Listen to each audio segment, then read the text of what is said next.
Ok, good morning. Les comparto este video de cómo habla un poco de Egipto y de cómo es el proceso para crear papiro, que es un tipo de papel que se ocupaba en Egipto. Entonces lo que yo necesito es que usted en su cuaderno me escriba, para el día lunes me va a entregar esa tarea, ya lo voy a subir el espacio en Classroom. Para el día lunes Va a usted, subir el video, ¿verdad, profe?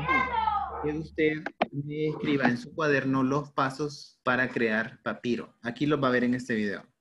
Lo puede ver varias veces si usted necesita, etcétera, ¿verdad? O si no se conectó a la clase de este miércoles, entonces aquí puede ver. Pero por favor, necesito que se esté conectando a las clases, por favor. Entonces aquí va a ver cómo se es el proceso, me va a ir escribiendo los pasos en su cuaderno y me va a hacer un dibujo por cada paso. Vamos a ver el video. Creo que casi al final está el proceso del papiro, pero vamos a ver todo el video. Pongamos atención. Egypt is a country in the northeast corner of Africa. Cairo is the capital of Egypt and is located in the northern part of the country on the Nile River. Cairo is also the largest city in Egypt, with more than 6 million people. Cairo's metro, or subway system, is one of the busiest in the world, with more than 1 billion passenger rides each year.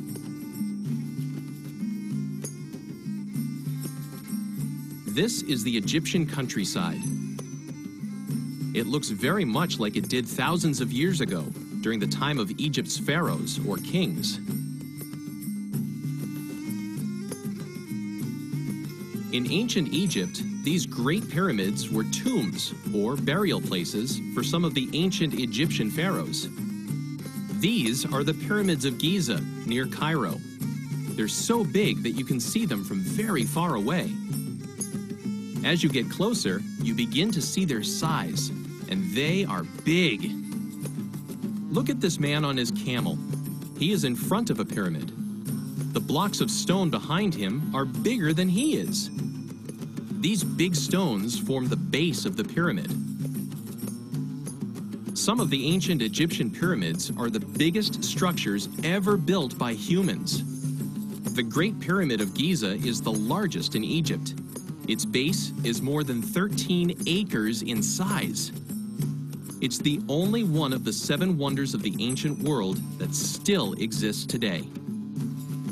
Thousands of massive blocks of stone form each pyramid, and it took thousands of people to cut the stones and move them into place.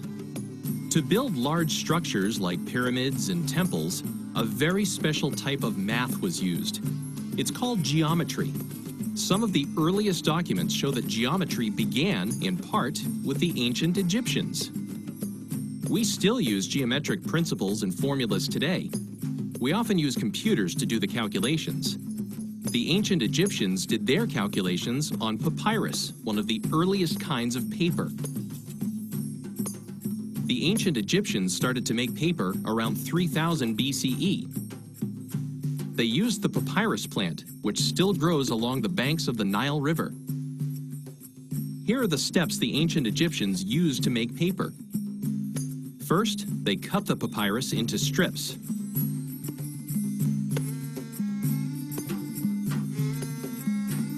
Second, they flattened the strips.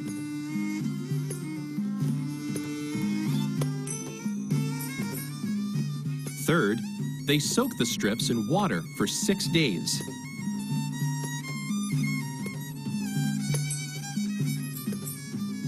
Fourth, they wove the strips of flattened papyrus one over another.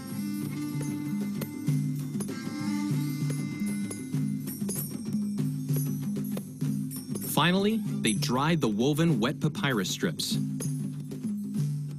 After 6 days, they had a sheet of paper. The ancient Egyptians also invented a system to record their language. They used pictures as letters. We call their alphabet hieroglyphs.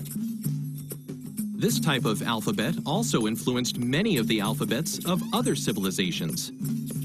The ancient Egyptians wrote their hieroglyphs on paper. They also painted them in murals and even chiseled them onto their monuments, like this obelisk.